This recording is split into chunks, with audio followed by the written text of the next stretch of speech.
Bonjour cher intrépide, bienvenue dans ce nouvel épisode du podcast Voyage en Pyrénées. Ce journal de bord où l'océan rencontre nos profondeurs, où la navigation extérieure éclaire la navigation intérieure. Avant d'embarquer, je t'invite à prendre une grande respiration. Allez, inspire, expire et reviens dans ton corps. Descends ta conscience dans ta base, à l'intérieur de ton bassin. Parce que c'est là, c'est le début que commence ton voyage, chaque voyage dans la vie. Aujourd'hui, je t'emmène dans une tempête, une vraie, de celle qui renverse tout et révèle tout. J'étais sur le pont de mon bateau et j'étais en admiration devant des nuages magnifiques et des gris, des bleus marines, des bleus noirs, des noirs. Un noir qui ne laisse aucun doute parce que justement mon téléphone commence à m'échapper des mains. Et là, je comprends, un truc se passe. Sans réfléchir, je hurle « Capitaine, viens, ça craint !» En 1 minute, tout explose. Ce n'est pas un vent qui monte, c'est un mur, un souffle monstrueux. Notre voilier est secoué comme une machine à laver. Des grêlons, gros comme des balles de ping-pong, nous déchirent les vêtements. Visibilité zéro. Je devine dans cette écume blanche un autre bateau à côté qui décroche de son ancre et qui fonce droit sur nous, bing, bong. Et puis, la digue qui s'approche, le choc. Nous sommes projetés contre les rochers de la digue. La tempête n'aura duré que moins de 30 minutes. Mais elle a fracturé beaucoup plus qu'un morceau de coque. Heureusement, notre bateau s'en sort miraculeusement. Quelques bobos, mais qui va nous ramener 9 longs mois sur le chantier, pendant que moi, je bouillonne.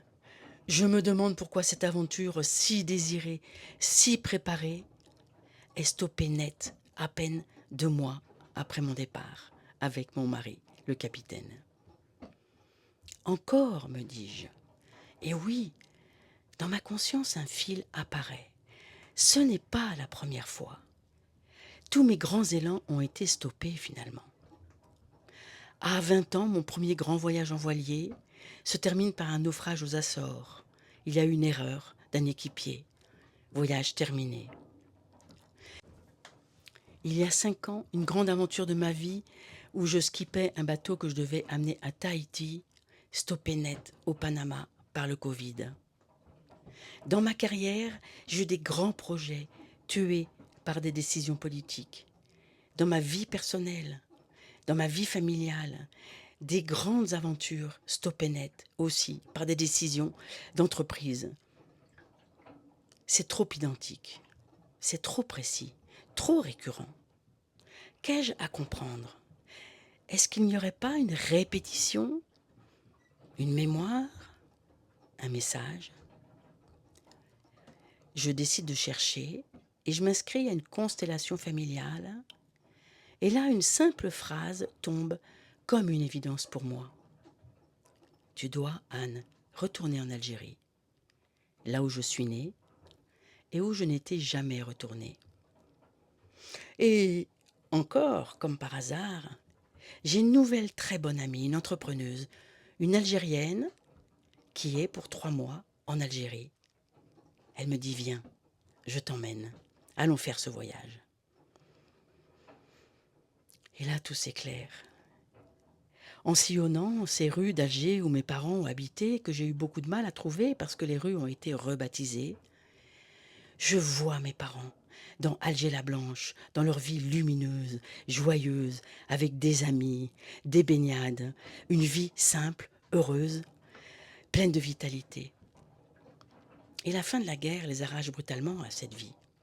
Ils sont obligés de rentrer en banlieue parisienne. Leur rêve est interrompu. Lors de ce voyage, une aimable femme me guide encore un hasard vers une petite église.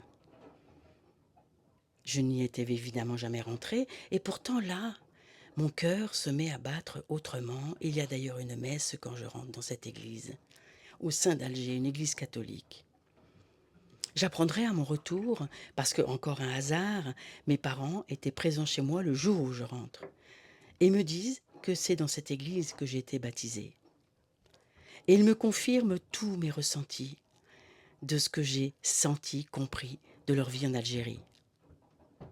10 jours après, ma mère mourait.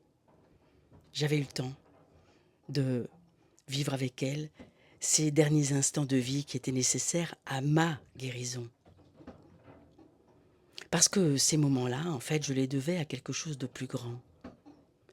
En Algérie, toujours dans un taxi fou, lancé à toute berzingue sur une route poussiéreuse, un autre souvenir me traverse.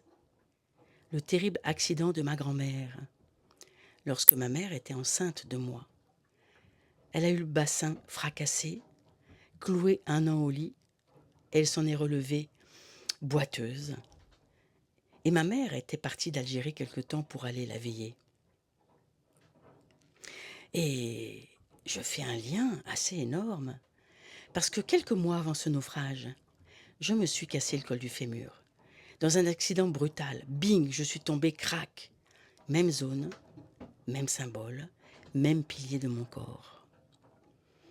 Et là, je comprends dans des flashs de plus en plus précis que je ne jouais pas mon histoire, mais que je portais celle des autres que je rejouais malgré moi. Ces rêves interrompus, ces vies coupées net, ces départs brisés. Et cette phrase qui me libère, mais non, ce n'est pas ma faute. Ce n'est pas moi qui foire tous mes projets. Ce naufrage n'était pas une punition, c'était une véritable transmission, un héritage, une invitation à réparer ma base de qui je suis vraiment. Mon corps, mon bassin qui a été cassé, mon périnée, cette racine de mon être et cette racine de nos êtres, répétait la mémoire de ma lignée. Et oui, je l'avais appris dans mon métier de sage-femme. La médecine chinoise dit que le périnée, Jean Bigueil, que le périnée est la mémoire des ancêtres. Et je l'ai vérifié tellement souvent avec les 10 000 femmes que j'ai suivies dans ma carrière. Mais là, j'avais à faire ce travail moi aussi, aller encore plus en profondeur que ce que j'avais déjà fait.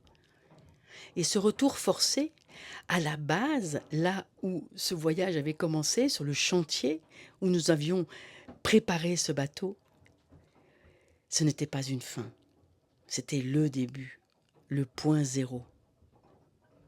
Le jour où j'ai commencé à reprendre ma vie à partir de moi. Pas à partir de la mémoire tatouée dans mon corps, dans mes cellules, non pas à partir de la peur, mais à partir des arrêts brutaux des autres, de ceux de ma lignée. Et il y a eu plein d'autres arrêts brutaux dans cette lignée. Comme certainement, dans la tienne, il y a des choses qui se rejouent. Peut-être déjà tu as des intuitions, des flashs avec ce que je viens de raconter. Alors, cher intrépide, est-ce que tu portes toi aussi des choses qui ne t'appartiennent pas? Des répétitions inexpliquées, des arrêts brutaux, des élans cassés, des effondrements, des peurs dont tu sens qu'en fait elles ne sont pas les tiennes.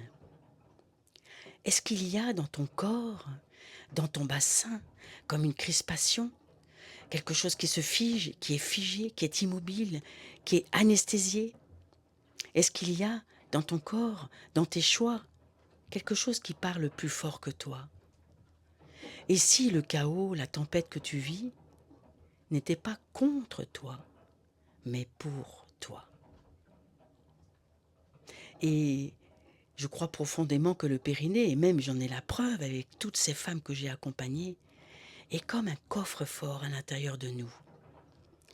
Il y a notre mémoire qui nous déstabilise, et il y a aussi notre stabilité, notre sécurité.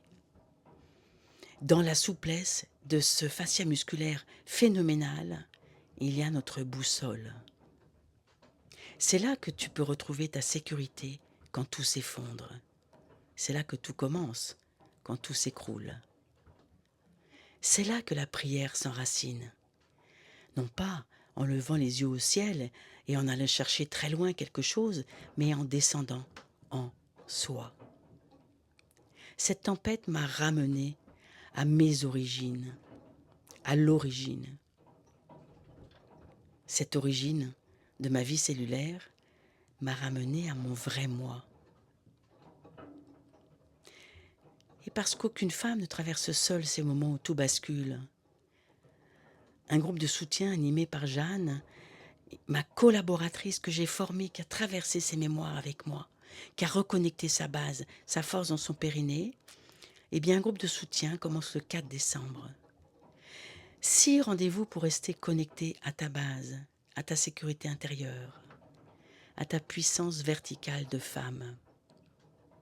Toutes les informations arrivent dans ma newsletter si tu veux t'inscrire, ou bien juste en dessous de cet épisode. Merci d'avoir voyagé avec moi dans cette tempête. Puisse-t-elle éclairer les tiennes, ou t'apporter la force de traverser ce qui, pour toi aussi, doit se réparer. À très bientôt dans un prochain épisode, avec toute ma chaleur. Et si tu as aimé, eh bien n'hésite pas à liker, n'hésite pas surtout à me laisser un commentaire, je te répondrai. Et n'hésite pas à partager à une amie qui en a peut-être besoin.